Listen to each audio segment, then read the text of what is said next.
Whoa. Okay. Hey, Mindflayer Retro. Sohab Khan. Good afternoon, good morning, good evening, good night, wherever you happen to be. Not sure. Hopefully you can hear me. And this is kind of an impromptu stream. It's probably going to be quite a small one, a short one, because it's more or less some ideas about my next project that I shall be doing somewhat shortly. And I'm doing a bunch of uploads right now, so I'm hoping that the bandwidth is okay for you guys. Hard for me to tell right now. So, gonna let you know really what I've got. I've got in front of me here this device, which is called an Arietta G25. It's a single board Linux computer, and it's a little bit like a Raspberry Pi Zero, so you can compare them side by side. It's a bit smaller than a Raspberry Pi Zero. It doesn't have quite as many features, but it does have that Wi-Fi module soldered onto it. You can see there. So my main idea for this is to find out an interesting application for it, and my interesting application is going to be fitting it into an Atari ST. I do have an Atari ST, and I'm going to hardwire this internally into the Atari ST and hook it up to the various RX-TX ports on the serial, so that I can basically access the internet and do internet-y stuff via Atari ST. So what I've just done, I've just downloaded, and I can see there's going to be some problems with that chat window, so I shall do that. I'll try to reserve a chunk of my screen for the chat window. I've just downloaded a new Linux for it, so I'm just going to be using WinImager to update the Linux. And once we do that, I can just show you what it's like once you log into it. And once one logs into it, it'll be pretty much the same experience from the Atari ST, I'm hoping, because effectively you'll be using... oh, sorry, our audio's choppy. Let me check something.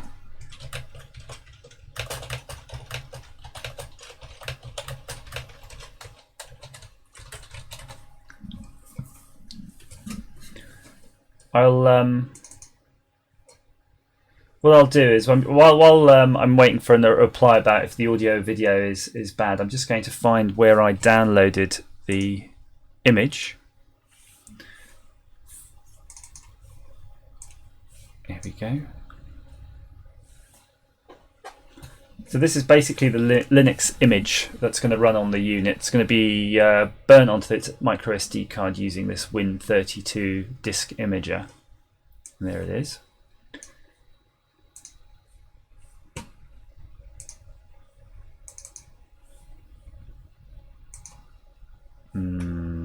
Just double check that sounds about right. Yep. Go for it.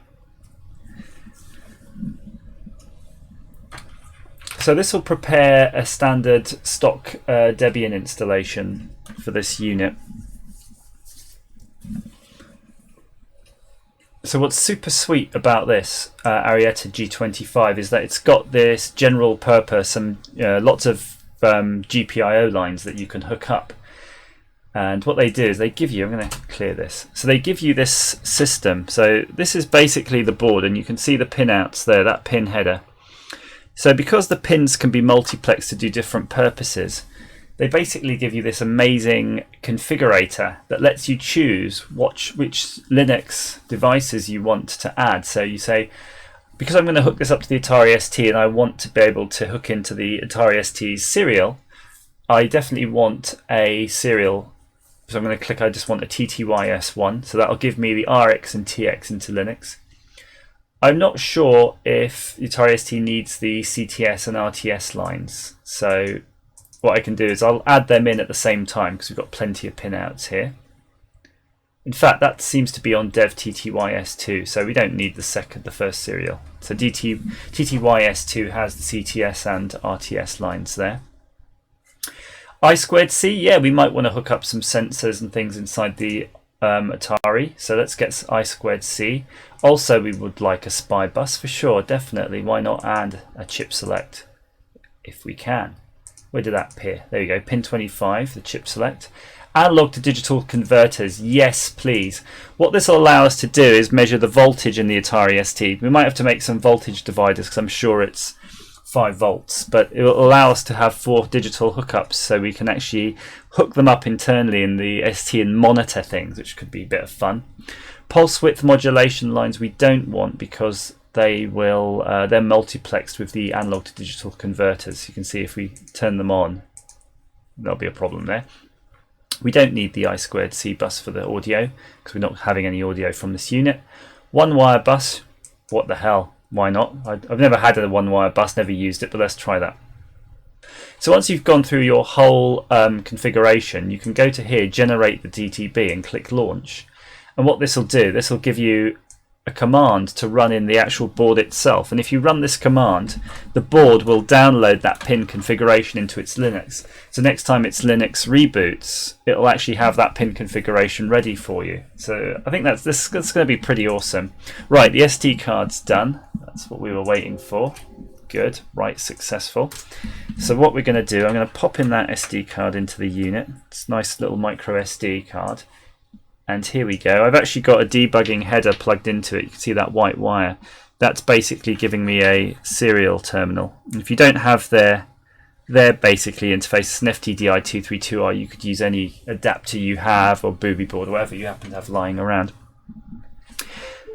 So we're basically going to be logging into this for the first time. So this is what one would see. And probably the first thing I'm going to have to do is configure the Wi-Fi module on there, because of course that Wi-Fi module I've soldered on there is an optional module, so I'm not quite sure if its Linux is going to be configured to sort of use it out of the box. In fact, I'm pretty sure it won't be. So while that's loading up, let me see if I can get, there's some information about the wireless module. It might be possible to just keep this in the corner so we can keep an eye on it. When it's ready, we'll know, because it'll have the usual Linux command prompt. So this is the wireless module, and it was pretty cheap at the time. There you go, it's €7. I mean, I must have bought this device several years ago, so it's pretty much just been sitting in a box. So Arietta, that's our board. So the Arietta module we're using here is about €25, so it's a little bit dearer than the Raspberry Pi, but they've been making these for years and years, and they have a standard Linux kernel build on it. Like it's one of these products you can use to design into something else, because it's a long-term product. So we're just going to see, how do we set the Wi-Fi up on this bad boy. They did have pretty good documentation, if I recall. In fact, here we go. Got it. Let's get this cookie warning out of the way. So they even tell you how to compile it into the compile it into the kernel if you need to do so. Right. So there's the command prompt, and what I can do, as discovered in another video which I haven't published yet, is that I can actually make the font on this a touch bigger for you. You hopefully can see that. So I'm going to log in as root. There we go, root. Just going to clear that. Acme Systems, and there we go. ifconfig. Oh, it's got the LAN is configured on there, so that's good. Cat network.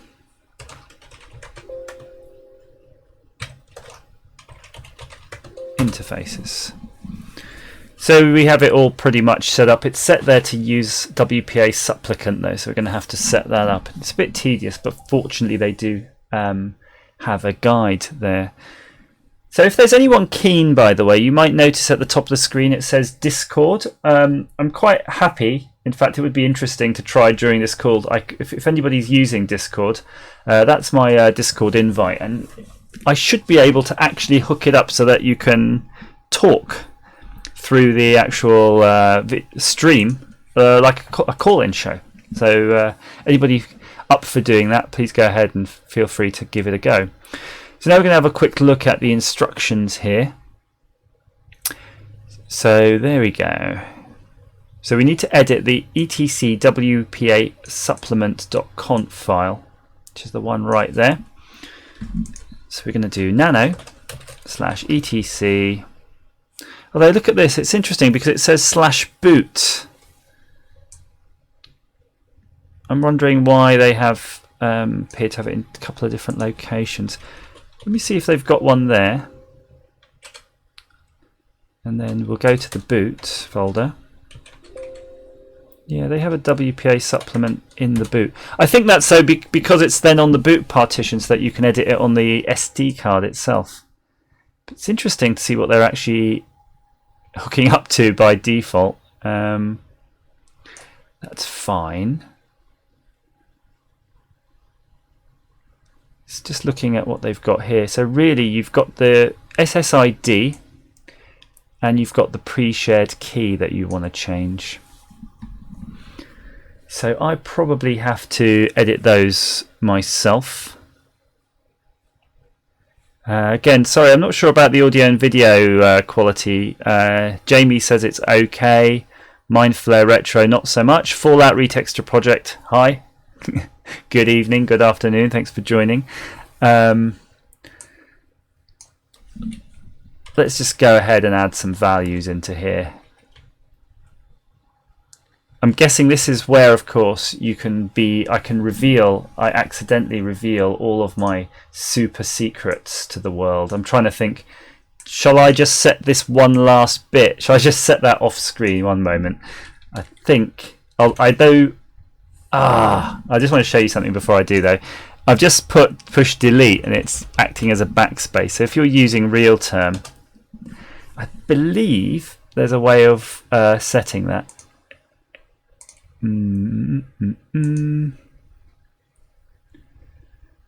Somewhere inside real term settings there you can tell it to do a proper backspace, not delete. Right, so I'm just going to edit this over in my other screen because although I trust everybody here, this does go out on the YouTube channel itself, and I don't know, people seem to be really hyper about not sharing their address and being very cautious about stuff like that. So I guess I ought to as well. I'm not sure why. Maybe to stop the more stalkery type of YouTube guests from messing on your setup. Right, there we go. Get that exit there. I'm just going to double check that. Looks good on the... Yep. Just noticing though, it's PSK is in quotes when it's a... you bloody thing. PSA is in quotes when it's human readable, but it's not in quotes when it's a code. I just sort of realised something that's bloody annoying. Bear with me, I do apologise. BD.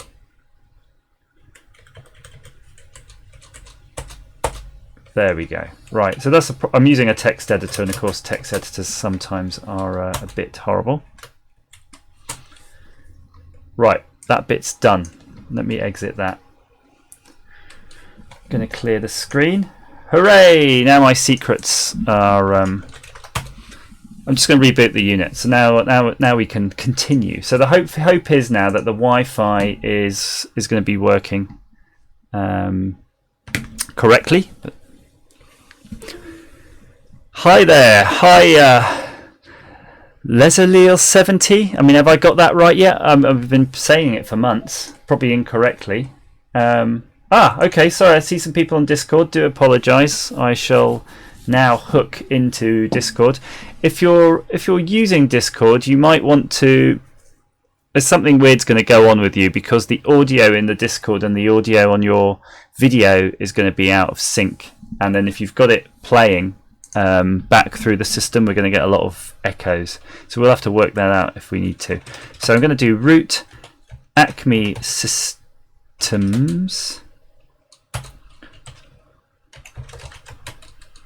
IW config. There we go. No. Have they removed IW config from Linux or from a Debian?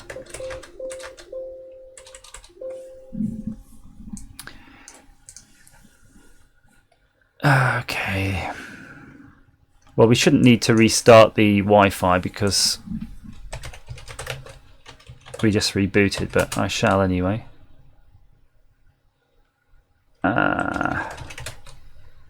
Oh, where's our Wi-Fi gone? Hang on a minute. I thought we had it a moment ago.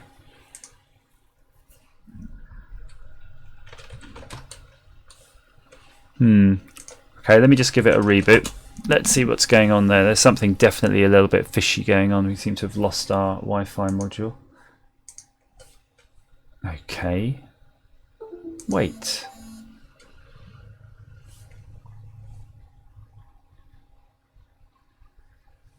So is there anybody in the voice on the Discord?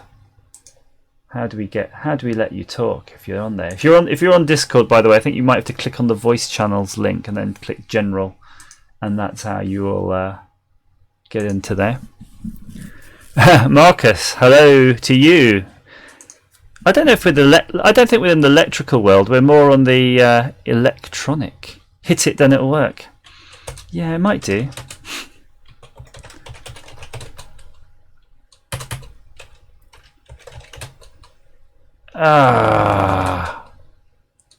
Right, okay, so our Wi-Fi is gone. Let's go. Let's start with their instructions then.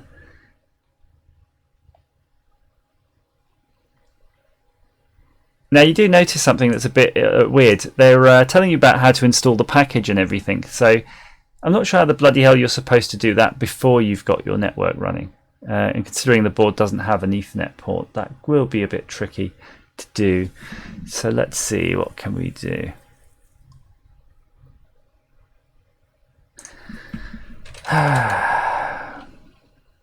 Let's give ourselves a few more lines as well. Okay. Something weird about this though. You see how you've got... Oh, there we go. We're filling the screen now. That's what we want. Right. Let's look at the kernel messages. Grep it through WLAN. No. Wi-Fi. No.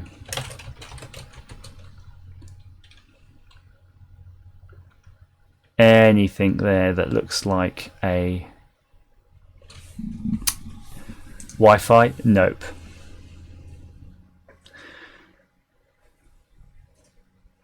Okay, but anyway, while we're thinking about that, because I don't know if anybody had experience of setting up Wi-Fi on something in Linux that doesn't want Wi-Fi set up, it's going to take time, and it's not worth discussing that. I want to discuss the more important things, which is what I intend to do with it. So as I said before, I was going to take my Atari ST, and this will be, I think this is a pretty bloody good picture. That is very Atari ST-ish. Right, so I'm going to take the Atari ST, and then I'm going to take the Arietta G25 module with built-in Wi-Fi that you buy as an optional extra that has been added. And then I'm going to do, how can I want to do this properly. You could do it as magical dots. I'm going to mount this using technologies straight into the Atari ST. Bink, like that. And then I'm going to hook it up internally to... Oh, look at this. How many times do you have to keep editing to get these squiggles? No, bugger off. Right, make them have a baby. Well, yeah, they are exactly. They are. Oh, I should have just used this tool. There you go. Wires, to have a baby. And what that should what that should end up doing is, if this is the Atari ST, and of course that should be that kind of color, the desktop. Oh, this is getting a bit too over the top, isn't it? Right. what one should be able to do is access its terminal then and talk to the Arietta G25 the same way I'm talking to it now using realterm. So what I'm hoping, through the miracle of various emulations and technologies, I should be able to, for Linux, to set up like a BBS, you know, because I used to use BBSs back in the day, and I used to use loads of things to sort of move files to and from the Atari ST on the bulletin board systems. So I've got no doubt that one should be able to emulate it. So we should be able to not only just use the Arietta G25 to provide internet and things like that, using things like links. Okay, links. So that would just be text straight in the terminal. But it should be able to set up a point-to-point type connection if there are any web browsers that exist in Atari ST land. And this is just a normal, unoverclocked, bog standard Atari ST, so I might not really want to do this. But there's certainly ways, anyway, using links and bulletin board technologies, I should be able to communicate to the module, which will then communicate to the outside world of the interwebs. And that's the first phase. The second phase, of course, if you just caught that earlier, is that we have the pinouts. I'll just pop it here on the side. There we go, look at that. So we're like multimedia here. So that's the Arietta G25 pinouts. So you can see there's a load of extra stuff on there. It's got like 3 USB buses. I think one of them's used up by the module itself. One of them's used up by the actual, if you use up the USB micro, which we may or may not use when we wire it into the Atari ST. So that does give us an additional host. So we can have now USB inside here. And we do have, I do have a one of these modules, which is this thing. There's already one fitted to the Atari ST, and that's Gotek module.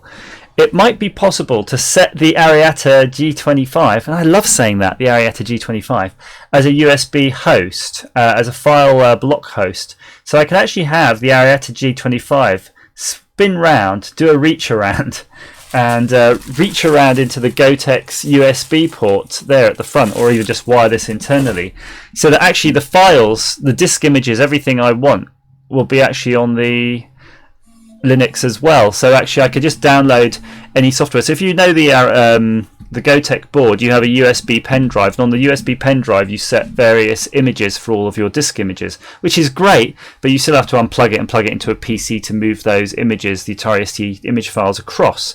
But this way I'll be able to dynamically just swap them in and out. I can even swap them in and out from the Atari ST interface itself, just through the keyboard, because I'm just going to check here. This Arietta, it's got an 8 gigabyte. Look, it's got an 8 gigabyte card in there, and it's hardly using anything. I'm not even sure it's set to use the full amount there, because it's saying it's using 37%. But I think the filing system hasn't been extended yet to fill the whole card.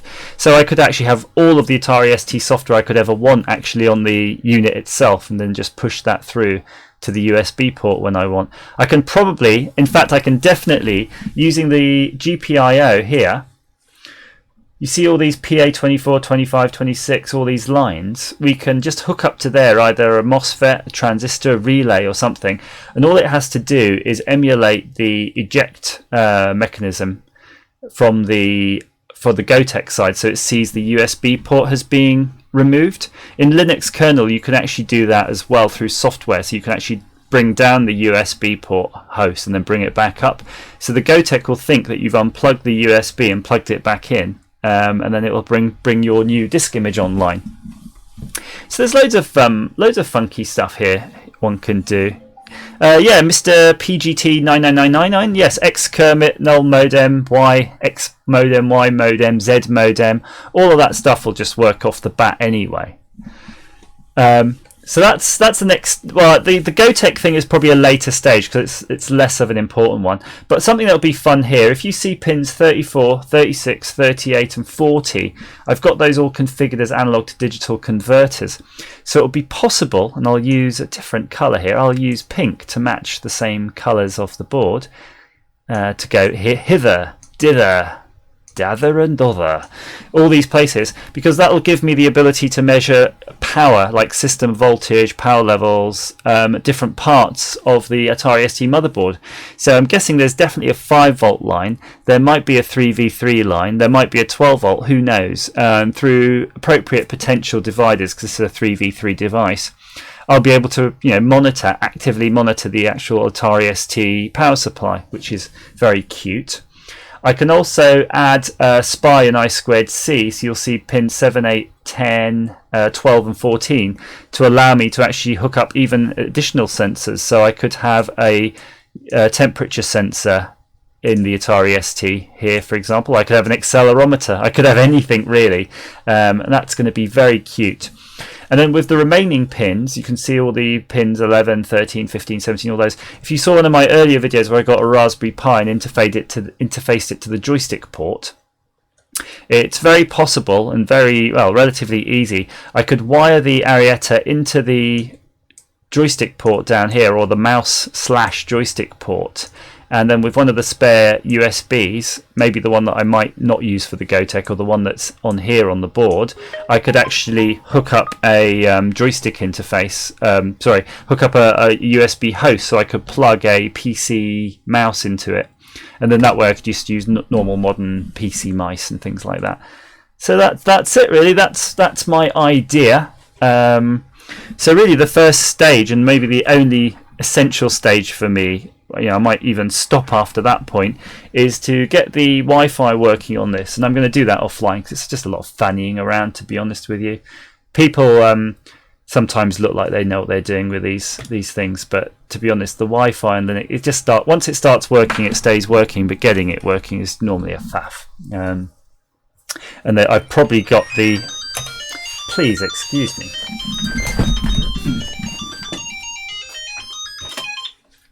Yellow?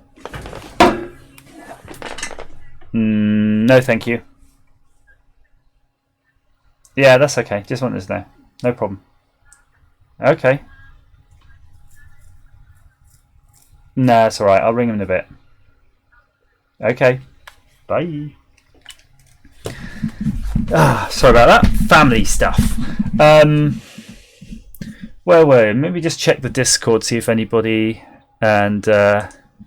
is on there. Yeah, there's some people just on Discord. I don't know if you're listening or if you're just sort of thing. That's fine. Yeah, where are we?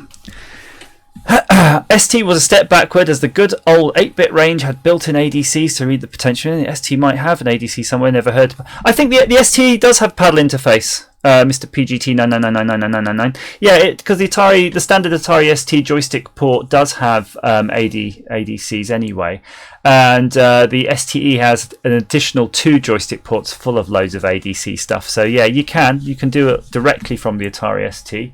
But I'm kind of less inclined to touch the original hardware. I just want to leave it pretty stock. This is just going to be something in there that's just giving me some fun stuff to do. Because I think it would be cute to be able to use the ST to sort of just check your emails and just go on the internet. I think that's really my primary aim, and just being able to push files to it that I can get into the Gotek. I think that would be probably the real the final thing that would just make it pretty awesome. And hola amigos. I thought that Atari staff room, I thought you were an Amiga troll, and that was your way of entering into the conversation. Interestingly enough, I have a small Amiga story if anybody would like to hear that. So if you'd like to hear that, in the comments say yes, tell us your Amiga story. While I then try to sort of gather my thoughts on what I was saying about this before I was so rudely interrupted by my PPI call. Nope, I can't remember. So I'm going to go into my Amiga story. Yeah, I do have sometimes get trolled because I'm talking about on my Atari ST video, which was my top 5 Atari ST games that I like, my personal list.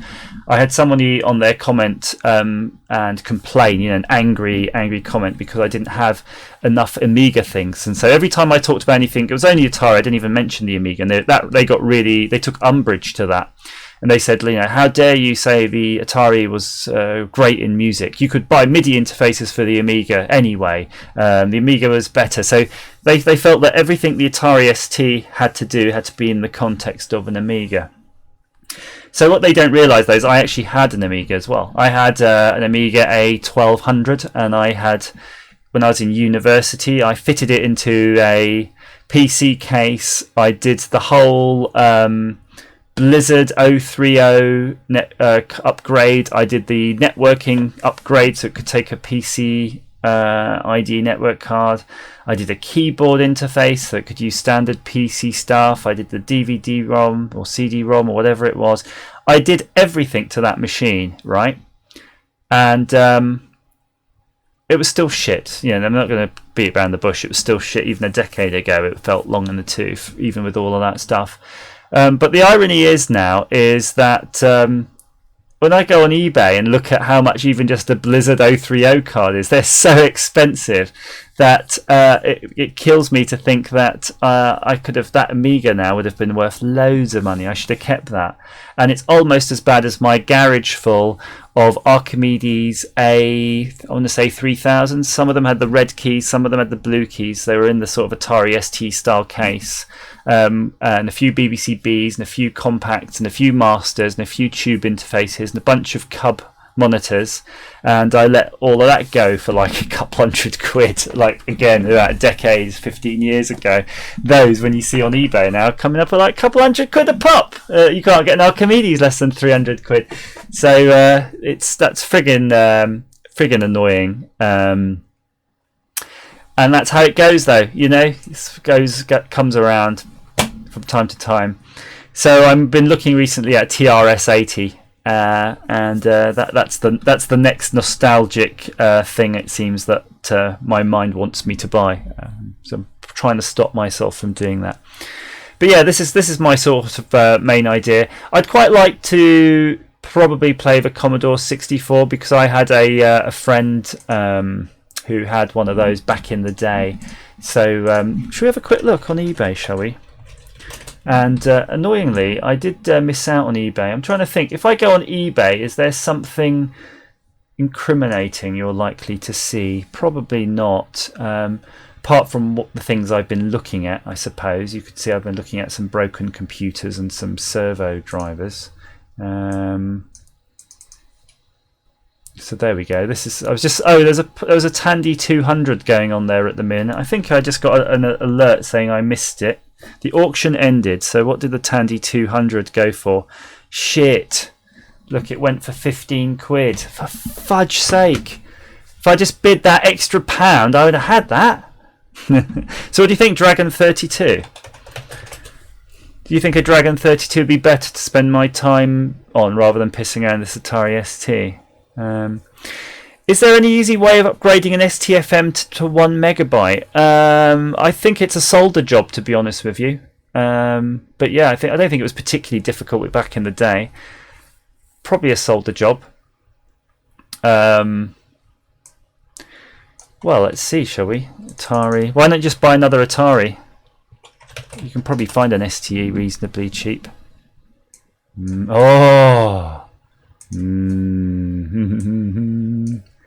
What do you reckon, guys? Found in the granddad's attic. Spares or repairs. No way of testing it. Spares or repairs makes me think it's screwed. You must have had a cool granddad, but then saying that, even I could have probably been a granddad if I'd have had kids a little bit earlier. Did he say 2 megabytes? How could he say 4 megabytes of RAM though? He's got no idea. There's no writing on there at all. Come on, Patrick, you need more Ataris for sure. Get yourself another Atari. Oh yeah, it's got the original drive in it as well. That looks really good actually. Have you noticed it doesn't look particularly crusty or, you know?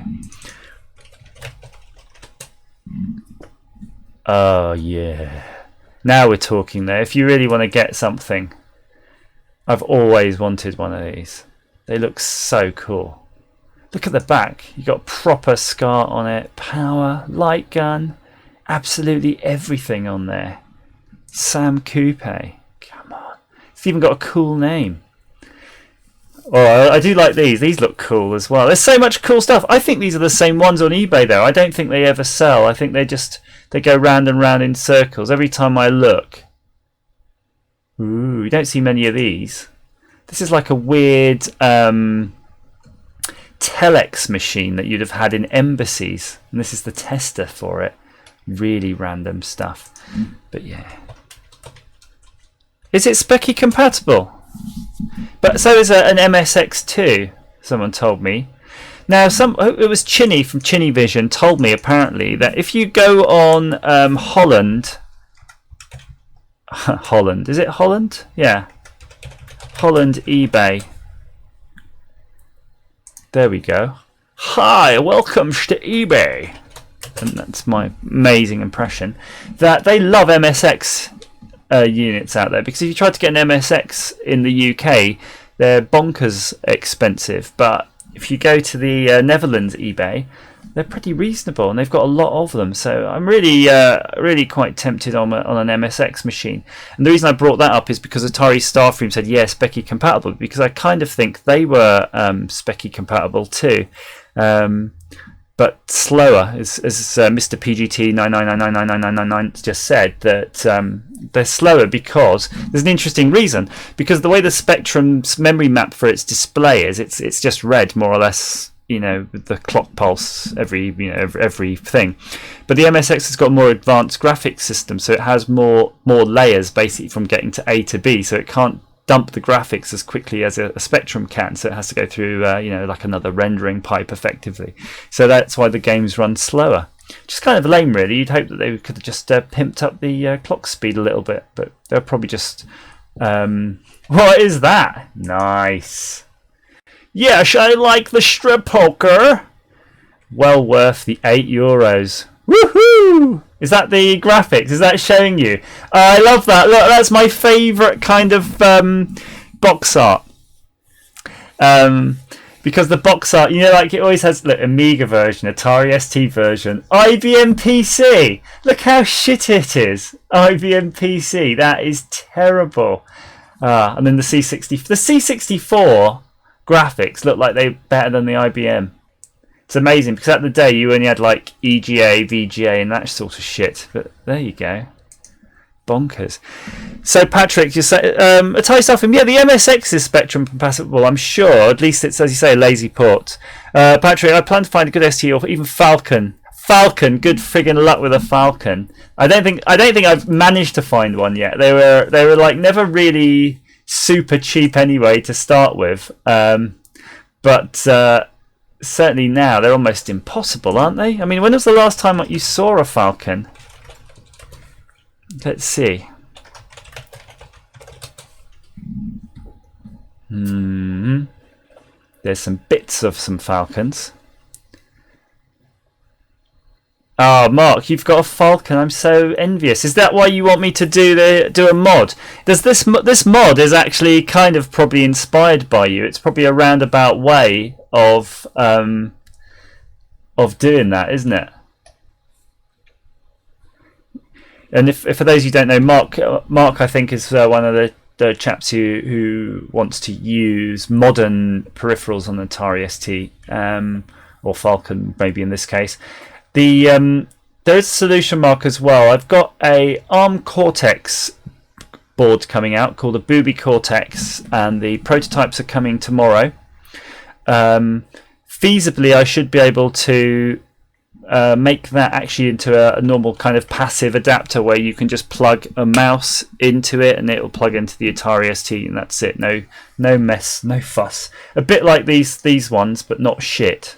So yeah, because these are just adapting the PS2 format, but I mean like a legit proper one that will run real mice interfaces, real mouses interfaces. So yeah, that's all I had for you guys. I didn't really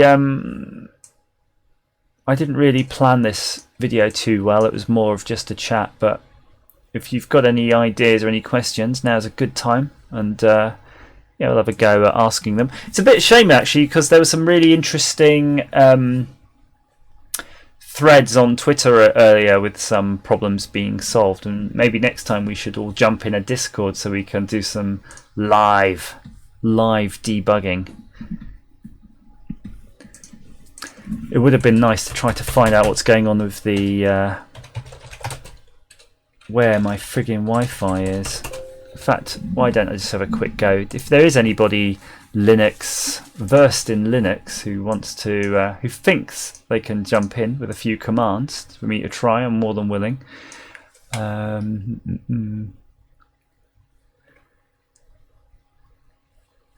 So auto WLAN 0. Grr. I'm just in the other screen, just having one quick check of that configuration, because I did edit a configuration file. Actually, I think that's fine. So let's do cat/etc network interfaces.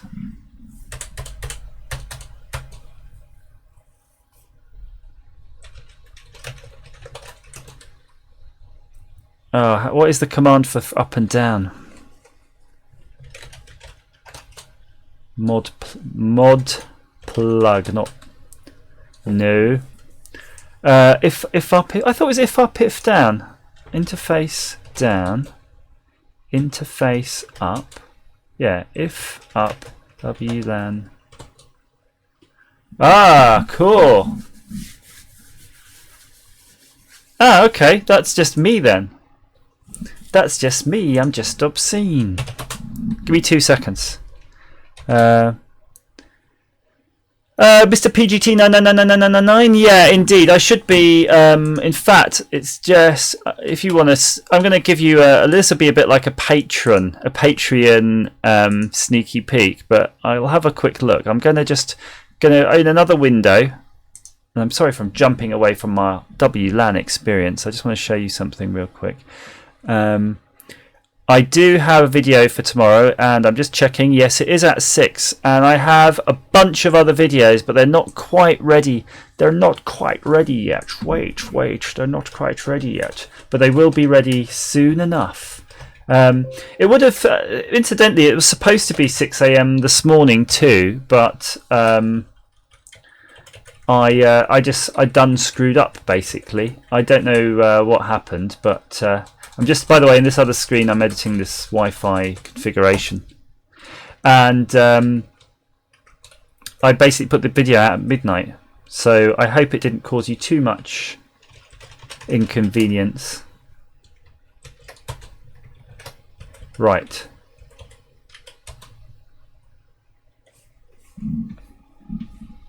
Okay, let's see if the Wi-Fi is going to work for us. Come on, it's doing stuff, isn't it? It's definitely doing stuff at this point. Okay.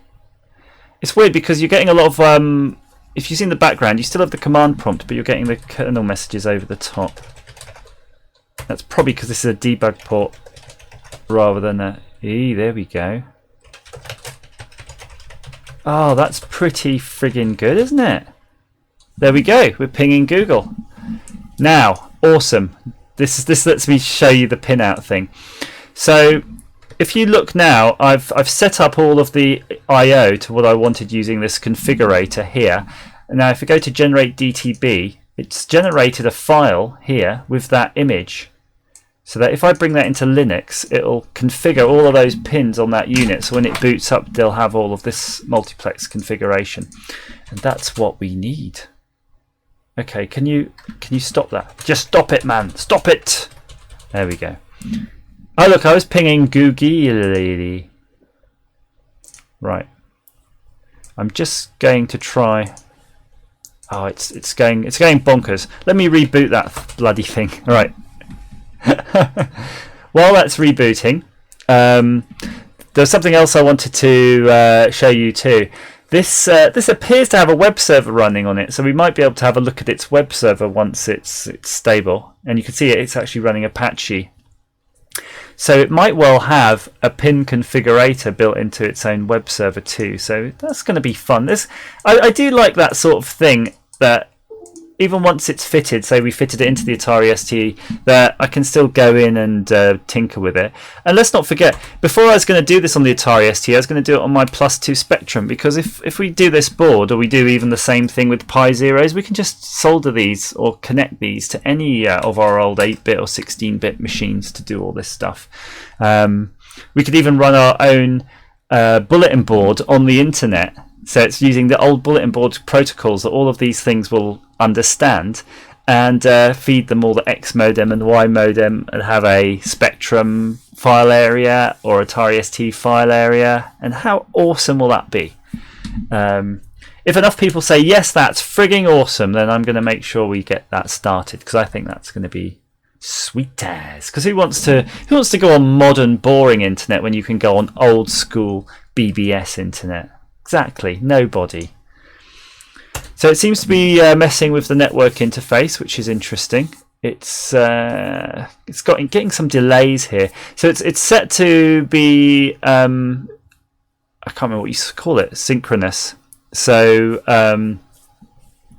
okay, Methanoid is said he's missed the start. Yeah, sorry, Methanoid, you missed the start. But this was basically the idea of getting this Arietta G25 unit into my Atari ST and hooking it up to the RxTX, basically the RS-232 system, so that I can load up a terminal program on the Atari ST and then get on the internet with it. And not only that, I can use it to, in conjunction with the GoTech, which is this GoTech actually, this is your GoTech, to get programs and whatnot onto the Atari ST. Password Acme Systems. Let's try ifconfig again. There we go. So we have interwebs. Let's just get the pin out. I really might have to go soon too, so I'm kind of in a rush when I do this. Oh. What's wrong? Ping. No.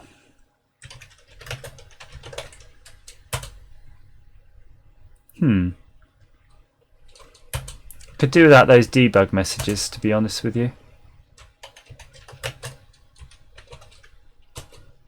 Interface down, WLAN 0. That's what we want. Come on.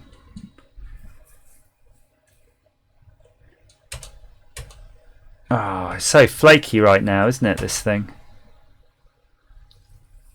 Come on, you can do it.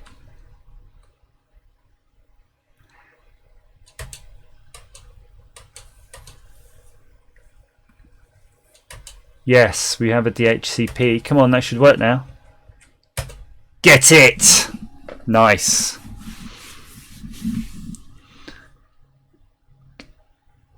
I like the way the debug messages splurged all over that. I can't tell if it's running in the background or not. It probably is. Oh. Looks like DNS is not working. Go into NS lookup. This is getting a bit too technical for me. NS lookup. I don't know.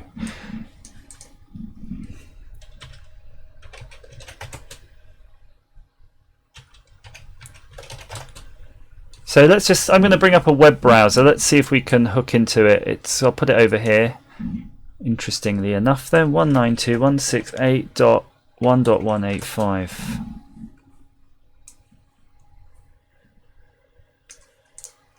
It should have Apache working. Mark, I think it's a Debian. If you look on Acme Systems, if you type in Arietta G25,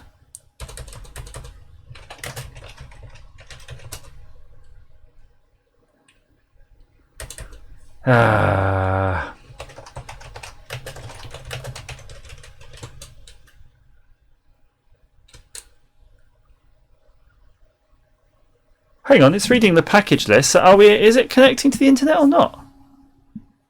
yeah, it does. It does seem to be maybe it is just problems with DNS. In fact, look in the background. This web browser suddenly just said connecting. No, maybe not.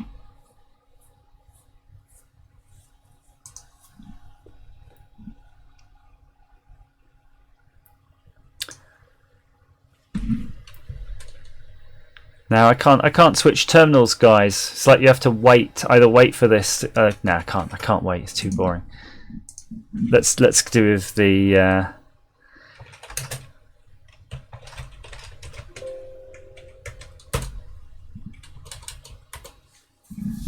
That looks right.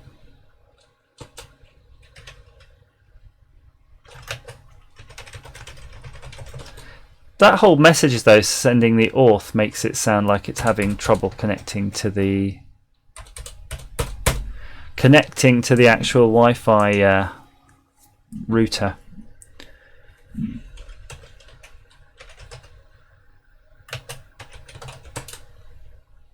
Killed. Right.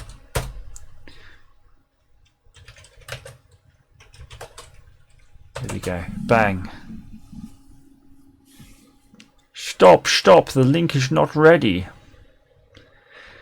Yeah, sometimes you just want to plug in an Ethernet and off you go. I think that could be a lot simpler than messing with these things. It is weird. It's the same if you've ever got a Linux, a laptop and you put Linux on it. It's just a lot of fudging around, especially if the laptop's got, you know, loads of peripherals and things like that. That just that little bit on the edge that aren't quite supported by their manufacturers. So things like Broadcom and stuff used to be just bastards. Right, ping the router. Ping 192.168.1.254, I want to say.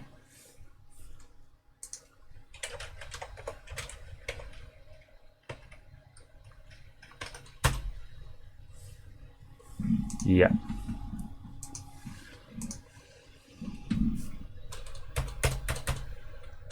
Can't do it. Doesn't want to do it.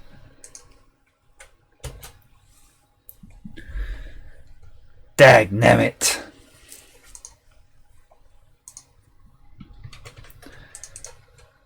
Well, that's almost an aside, though, isn't it? I know it's one of those things. I will solve this eventually. I wouldn't worry about it. I just think it would be quite interesting just to really, before I sign off, we should have a look. See what's in here, just in the standard build. It does have some stuff.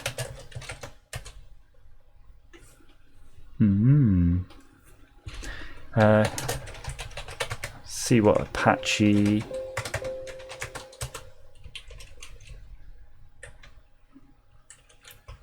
Oh, the command keys aren't working in my terminal. Hang on, ls/etc.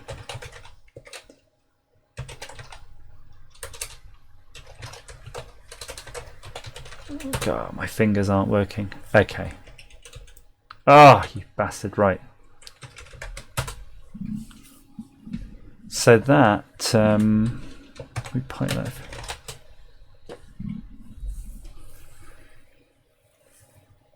So is this just running a standard web service on port 80? So once you get the networking configured, you should be able to just hook straight in, and that would be it.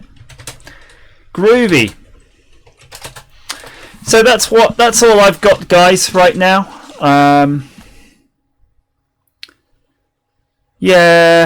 Meth. Yeah, I have a new booby board coming out that will be able to do a bunch of stuff. Not everything, but certainly aid in this process.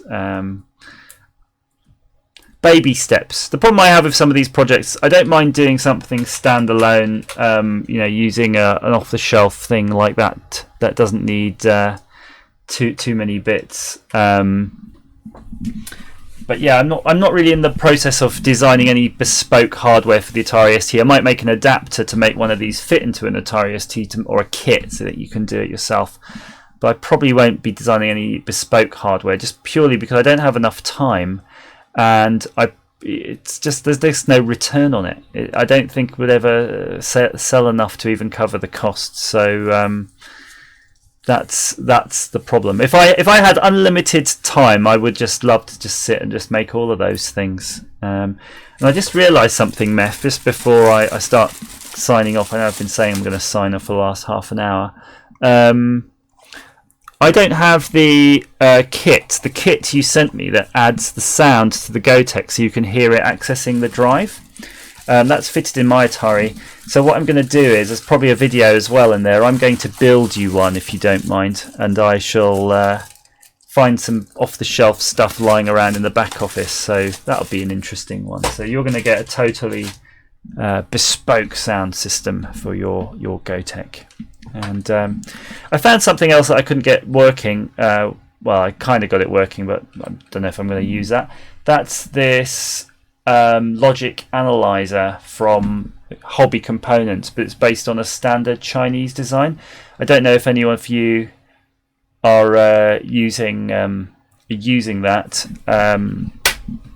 Seemed to be a bit of a pain in the arse to get going, and it seems to be quicker for me just to use one of my existing boards to do the same purpose. But if any of you are considering a logic analyzer, maybe look elsewhere than that one. That particular one's not particularly good. Just having a look here, because I see some comments about the Gotek.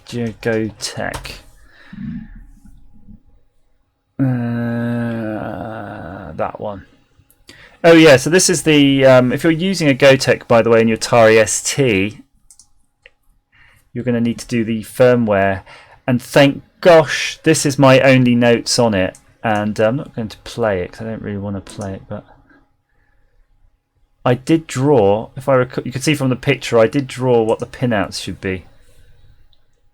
So there you go, that could be useful. That's the actual pinouts we need here, because I have to do that same thing myself probably a bit later today. Okay guys, thank you so much for watching. I had a really great time chatting with you. Thanks for your support on the channel and support on Twitter. Please feel free to chat among yourselves, and as ever, thanks for watching. Oh, and have a good Sunday, good evening, and a good week. Bye bye.